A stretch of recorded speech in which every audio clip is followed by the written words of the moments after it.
Welcome to हमारे classes. दोस्तों आज हम पढ़ेंगे बाइनोमियल थ्योरम के बारे में। बाइनोमियल थ्योरम में एनडीए के अंदर इस प्रकार का क्वेश्चन जो है वो हमसे पूछा जाता है। एयर फोर्स नेवी में भी इस प्रकार का क्वेश्चन जो है वो आता रहता है। तो हम आज केवल इस एक पर्टिकुलर क्वेश्चन के बारे में चर्चा करते हैं। देखो क्या दिया हुआ है, the value of √2 + 1 whole power 6 + √2 - 1 whole power 6 और हमसे पूछा है इसका वैल्यू क्या है। एक बहुत ही सिंपल सी बात आपको बता देता हूं, जब भी अपने को बाइनोमियल में इस प्रकार का कैलकुलेशन दिया जाता है, चाहे वो प्लस में हो और चाहे वो किस में हो, माइनस में, तो इस सिचुएशन के अंदर इसका सम जो आता है, इसका कैलकुलेशन जो हम करेंगे, इसका सम जो आएगा वो हमेशा हमें क्या मिलेगा, रेशनल नंबर के फॉर्म में ही मिलेगा। अगर हम इसे कैलकुलेट करेंगे तो देखो बाकी के टर्म आपस में क्या हो जाएंगे, कैंसिल हो जाएंगे, तो हमें क्या मिलेगा। ठीक है, तो हम देखो इसे दो तरीकों से सॉल्व करते हैं। पहला तो मैं कॉन्सेप्ट लेता हूं कि कॉन्सेप्ट क्या है। कॉन्सेप्ट क्या है, देखो कॉन्सेप्ट ये है कि a + b की पावर n + a - b की पावर n अगर हमारे पास आता है तो चूंकि हम बाइनोमियल पढ़ चुके हैं तो क्या कहता है, बाइनोमियल कहता है कि 2, और अगर हम इसे लेते हैं तो हमें यहां मिलता है देखो nc0, ठीक है, और यहां मिलता है a की पावर n, डबल हो गया, ठीक है, क्योंकि प्लस का साइन था। अब दूसरा प्लस जो आता है वो आता है हमारा nc2, और a यहां मिलता है n - 2 और b क्या मिलता है, स्क्वायर मिलता है। और ये इसी प्रकार से अगला टर्म आता है nc4, a यहां मिलता है n - 4 और b की क्या मिलती है, यहां पे 4 पावर मिलती है, और ये इसी तरह से हमारा लास्ट टर्म चलता चला जाता है। इस प्रकार से ये टर्म हमें मिलती है। और मान लीजिए मैं इसको इसी तरह से सॉल्व करने की कोशिश करता हूं, देखिए हमें क्या मिलता है 2, ठीक है, nc0, n हमारे पास कितना, देखिए n है हमारे पास 6, मैंने लिया 6c0, a की पावर तो a मेरे पास है √2, देखिए √2 और इसकी पावर मैंने क्या ले लिया, 6 ले लिया। पहला टर्म कंप्लीट हो गया, दूसरा देखिए nc2 यानी 6c2 लेंगे, 6c2, और अगला फिर मैं क्या लूंगा, √2 लूंगा, √2 और इसकी पावर मेरे पास कितनी है, n - 2 यानी कितनी आ गई, 4 आ गई। देखो चूंकि b मेरे पास 1 नहीं है, केवल तभी होता है जब हमारे पास सेकंड टर्म जो है क्या होती है, 1 होती है। उसी सिचुएशन में हम इस मेथड से कैलकुलेट कर सकते हैं। अब nc4 अगर मैं लेता हूं तो मुझे मिलता है 6c4, और यहां मुझे क्या मिला, a यानी √2, और √2 की पावर मुझे कितनी मिली, देखिए आप n - 4 यानी 2, और अगला टर्म जो मिलेगा वो मुझे मिलेगा 6c6, ठीक है ना, क्योंकि इवन नंबर चलेगा, लास्ट तक चलेगा जहां तक हमें दिया गया है। और उस सिचुएशन में मुझे मिला √2 का पावर 0।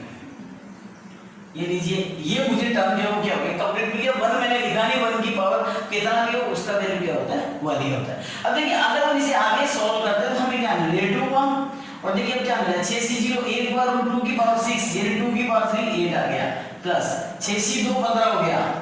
एनसीआर को कैलकुलेट करना आता है ये आपने को, तो 6c2 कितना होगा, 6 × 30, 2 का भाग दिया 15 आ गया। √2 की पावर 4 है तो √2 का स्क्वायर मतलब 2 का 2 की पावर 2 यानी कितना आ गया, 4 आ गया। उसके बाद 6c4, ये 6c4 कितना होता है, 6c2 के बराबर होता है, ये भी 15 हो गया। √2 की पावर 2 कितना हो गया, 2 हो गया, और ये प्लस 6c6 कितना हो गया, 1 हो गया। अब देखिए 2 और ये हुआ 8 + 60 + 30 + 1, ये हुआ 99, 2 × 99 = 198। देखिए जी ये कैलकुलेशन हमारा क्या हो गया, क्लियर, ठीक है। अब इसी क्वेश्चन को अगर हम एक दूसरे मेथड से भी करना चाहें तो कॉन्सेप्ट को अगर इसी कॉन्सेप्ट के आधार पर हम इसको कैलकुलेट करना चाहते हैं तो देखिए इसको भी बड़ी आसानी से कैलकुलेट कर सकते हैं। अभी मैं आपको करके बताऊंगा, लेकिन इसी क्वेश्चन को अगर दूसरे तरीके से करना चाहें तो ये मेथड भी हम अप्लाई कर सकते हैं, और ये एक ट्रिक भी माना जा सकता है। इस तरह से देखिए इस सिचुएशन के अंदर यदि हमारे पास क्या आता है, प्लस का साइन आता है, यानी टर्म जो होती है उसके अंदर बाइनोमियल दो पदों में क्या होता है, प्लस दिया हुआ होता है पहली बार, और ऊपर पावर क्या होती है, इवन होती है। क्या पावर होती है, इवन। तो उस सिचुएशन के अंदर हम क्या करेंगे, उस सिचुएशन के अंदर हमें क्या करना है, हमारा आंसर जो होगा वो होगा हमारी जो फर्स्ट टर्म है उससे हम कैलकुलेट करेंगे। तो फर्स्ट टर्म हमारा क्या है, फर्स्ट टर्म है √2 + 1, और इसकी पावर कितना है हमारे पास 6। हम केवल इसी को कैलकुलेट करेंगे, ओके। तो इसको कैलकुलेट किया तो हमारे पास क्या है, देखिए √2 और ये हमारे पास आ गया +1, और इसका हम होल स्क्वायर करके होल क्या लिख सकते हैं, क्यूब लिख सकते हैं। बिल्कुल लिख दिया जी, कोई प्रॉब्लम नहीं है। अब हम इसका होल स्क्वायर करते हैं तो 2 √2 है, 2 आ गया, 2 + 1 यानी a² + b² कितना गया, 3 हो गया, और ये आ गया 2√2, और इसकी पावर हमारे पास कितनी आ गई, 3 आ गई। Now we can solve it, हम इसे बड़ी आसानी से सॉल्व कर सकते हैं। इसे सॉल्व करते हैं तो हमें क्या मिलता है, देखिए इसे मिलता है हमारा 27, ठीक है ना। दूसरा मिलता है 3a² भी, देखना जरा a² भी मिलेगा तो a² में 3 का स्क्वायर आएगा, और b में 2√2 आएगा, तीसरा कितना 3ab² तो 3a और b² कितना मिला 8 मिला, और चौथा मिलता है हमारे पास में 2√2 का होल क्यूब। बिल्कुल सही है सर, कोई प्रॉब्लम नहीं है, एकदम सही बात है। लेकिन अब विशेष बात जो यहाँ लॉजिक है वो ये है कि इसमें इरेशनल पार्ट जो है उसे छोड़ देते हैं, इरेशनल पार्ट लीव कर दो, इरेशनल पार्ट लीव कर दो। इरेशनल कौन सा हिस्सा है, ये छोड़ दिया जी, ये छोड़ दिया जी, बिल्कुल छोड़ दिया, ये ले लिया 27 प्लस ये 72 कितना आ गया 99। अब चूंकि हमने एक टर्म ली थी, हमारे पास टर्म कितनी है 2, 2 का गुना कर दिया, आंसर 198। इस तरह से हम इसे क्या कर सकते हैं फाइंड आउट कर सकते हैं। दोनों पर कैलकुलेशन करेंगे, अगर हमें फॉर्मूला याद नहीं है तो हम ये तरीका भी क्या कर सकते हैं इस्तेमाल कर सकते हैं। चलिए अगले क्वेश्चन को लेते हैं, नेक्स्ट क्वेश्चन पे चलते हैं। तो उसकी सिचुएशन क्या रहती है उसे देखिए। तो इसके लिए मैं कॉन्सेप्ट लिख देता हूं यहाँ पे, पहले कॉन्सेप्चुअल बात करते हैं। क्या आता है a + b की power n minus a minus b की पावर n क्या आएगा। तो यहां से हमें ध्यान रखना है, अगर ये माइनस का साइन है तो यहां पर हमारे पास कॉन्सेप्चुअल क्या मिलेगा 2 × nc1 मिलेगा, nc1 मिलेगा, और a की पावर n-1 b की पावर 1 nc3, यानी यहां केवल ओड पार्ट्स आएंगे। r जो है वो हमेशा क्या होगा ओड होगा, nc3 a की पावर n-3 हो गया और b की पावर क्या हो गया 3 हो गया, और इसी तरह से लास्ट तक हमारे पास चलता रहेगा। इस प्रकार से ये टर्म जो है हम केवल कहते हैं r को ओड लेते हैं NCR में, तो टर्म ऑटोमेटिकली हमारी कैलकुलेट होती चली जाएगी। अगर हम इससे हमारा क्वेश्चन सोल्व करते हैं तो वो कैसे रहती है, देखिए √3 + 1 होल पावर 5 माइनस √3 - 1 और ये होल पावर 5। इसको अगर हम इससे सॉल्व करते हैं तो हमारा a जो है वो क्या होगा √3 हुआ, b 1 हुआ और n कितना हुआ 5। आंसर देखिए क्या आ रहा है इसमें 5c1, a हमारा हुआ √3 ठीक है, और ये इसकी पावर -1 होगी तो कितनी होगी 4 हो गई। दूसरा 5c3 ये √3 इसकी पावर कितनी होगी 2, और उसके बाद 5c5 और ये आ गया √3, और इसकी पावर जो है देखिए इसकी पावर 5 माइनस हो रही है, तो 5 माइनस कितना होगा 5 होगा, क्योंकि यहाँ 1 हुआ है यहाँ 3 हुआ है, यहाँ 5 होगा तो ये भी अच्छी है। क्लियर।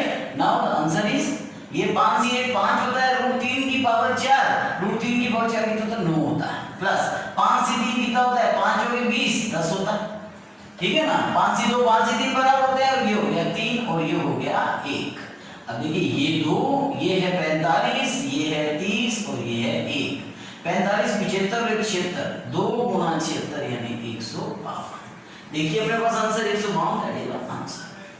इस तरह से आप अपना आंसर जो है वो क्या कर सकते हैं बड़ी ही आसानी से क्या कर सकते हैं। इस प्रकार के क्वेश्चन जो a+b a-b के फॉर्म में होते हैं उन्हें आप इस प्रकार से सॉल्व कर सकते हो। अब इसी क्वेश्चन को अगर हम उसी ट्रिकी मेथड से सॉल्व करना चाहें तो हाउ टू डू दैट, तो हम उसे किस प्रकार से सॉल्व कर सकते हैं। मैं आपको दोनों मेथड बता रहा हूं, दोनों ही तरीके ठीक है, लेकिन मैं ज्यादा कॉन्सेप्ट पे ही ध्यान देने के लिए कहता हूं, क्योंकि कॉन्सेप्चुअल जो क्वेश्चन होते हैं वो कॉन्सेप्ट के अकॉर्डिंग ही सॉल्व किए जाते हैं। देखिए अगर हम इसे सॉल्व करना चाहते हैं तो देखिए हम क्या करेंगे, ऐसी सिचुएशन में हम करेंगे √3 + 1 की पावर 5 केवल पहले को सॉल्व करेंगे। अब क्योंकि यहाँ पर ओड पावर है माइनस का चिन्ह, तो उस सिचुएशन के अंदर देखिए हम क्या करेंगे √3 + 1 की पावर 2 और इसकी पावर 2 कर लिया और इनटू में 8 √3 + 1 कर दिया। बहुत सिंपल सी बात है, सेम तरीका है, कोई ज्यादा नहीं है। इससे अगर सॉल्व करते तो 3 + 1 कितना आ गया 4 आ गया, और दूसरा टर्म आ गया 2 √3, इसका क्या हो गया आपके पास में होल स्क्वायर हो गया, इसका क्या हो गया होल स्क्वायर, और यहाँ है √3 + 1। कोई कंफ्यूजन देख लीजिए आप यहाँ पर अपने को किस प्रकार से सॉल्व करना है, हमें क्या वैल्यूज मिलती हैं, और अब हमें इसे सॉल्व करना है। जब हम इसे सॉल्व करेंगे तो हमारी सिचुएशन क्या आती है, देखिए यहाँ से आता है आपके पास में 4 4 दिए 12, ये हो गया 16 और ये हो गया 12, दोनों के स्क्वायर हो गए। अब 2ab इरेशनल पार्ट है, इरेशनल पार्ट को हमें हटा देना है, लेकिन इरेशनल पार्ट इसमें आएगा उसका मल्टीपल इससे भी तो होना है, तो देखते हैं हम इसमें जो इरेशनल पार्ट आता है उसका इससे मल्टीपल हम क्या करते हैं ले लेते हैं। भाई 1 से मल्टीपल हुआ तो 16 12 का मल्टीपल आ गया है ना, चलो एक बार मैं लिख लेता हूं। इसे हम लिखेंगे 2 × 4 × 2 √3, और यहां हमारे पास आ गया √3 + 1। देखना जरा ध्यान से समझने की जरूरत है। अब यहाँ देखो हमें हमारे पास 16 प्लस 12 28 है, इसका रूट 3 से मल्टीपल छोड़ देना, लेना ही नहीं है, 28 का 1 से मल्टीपल हो गया, ठीक है। यहाँ पर कितना है 8 दूनी 16, 16 दिया 48, ये हमें 48 दे देना है, बाकी जो भी हिसाब से हमें क्या कर देना है, छोड़ देना है, क्लियर। अब इसका जो कितना हुआ हमारे पास में, ये हुआ 76 गुना 2 बराबर कितना आ गया 152, दैट इज योर आंसर। यानी कि मेथड वही है, लेकिन ध्यान रखना है जैसी पावर है उसके अकॉर्डिंग हम उसे सॉल्व करते हैं। अगर इसमें टाइम ज्यादा लगता है तो हमें कॉन्सेप्चुअल मैथ है, बार-बार एक ही बात है, कॉन्सेप्ट पे ही चलना चाहिए, क्योंकि इस क्वेश्चन को अगर बदल के दिया जाता है तो वहां केवल और केवल कॉन्सेप्ट ही काम में आता है। तो वी हैव टू रिमाइंड, हमें केवल एक बात याद रखनी है, क्या कि यदि बायनोमियल के पद इस प्रकार से दिए हों कि दो पद, एक प्लस से एक माइनस से, घात कुछ भी हो, अगर प्लस का चिन्ह है दोनों के बीच में तो हमेशा 2 गुना r को इवन लेते हुए पदों को जोड़ना है, और अगर माइनस का चिन्ह हो तो r को ओड लेते हुए पदों को क्या करना है, जोड़ना है। देखिए अब हम अपने तीसरे क्वेश्चन पे आते हैं। जो तीसरा क्वेश्चन इस वीडियो के लिए जो मैंने ले रखा है, जो दूसरे मेथड पे यानी इसी कॉन्सेप्ट पे लेकिन दूसरे मेथड से सॉल्व होता है। देखिए क्वेश्चन बहुत ही प्यारा है, एनडीए में आया हुआ क्वेश्चन है। लिखा 25c0 2 की पावर 25 प्लस 25c2 2 की पावर 23 प्लस 25c4 2 की पावर 21, क्लियर। देखिए यहां इस क्वेश्चन में आप क्या देख सकते हो, इस क्वेश्चन में आप देख सकते हो कि अभी मैंने बोला r जो है वो क्या है, इवन, तो n तो है 25, r जो है वो क्या है, इवन।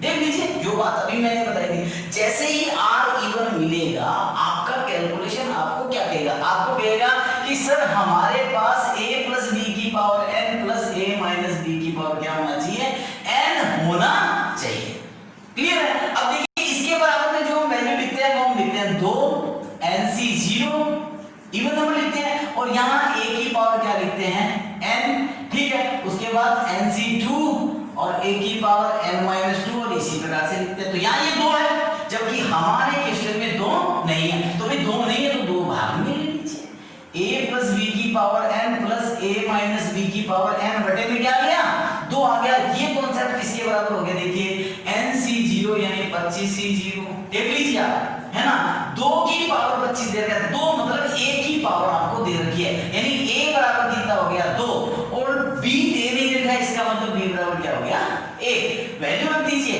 2 प्लस 1 की पावर 25 प्लस 2 माइनस 1 की पावर 25 बटा 2, 3 की पावर 25 प्लस 1 बटा 2, दैट इज योर आंसर। देखिए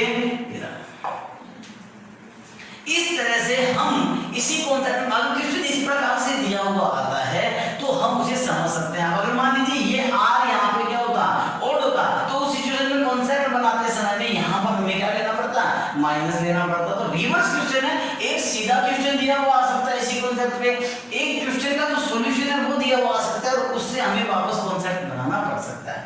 उम्मीद है आप लोगों को समझ में आया होगा, नो डाउट समझ में आया ही होगा।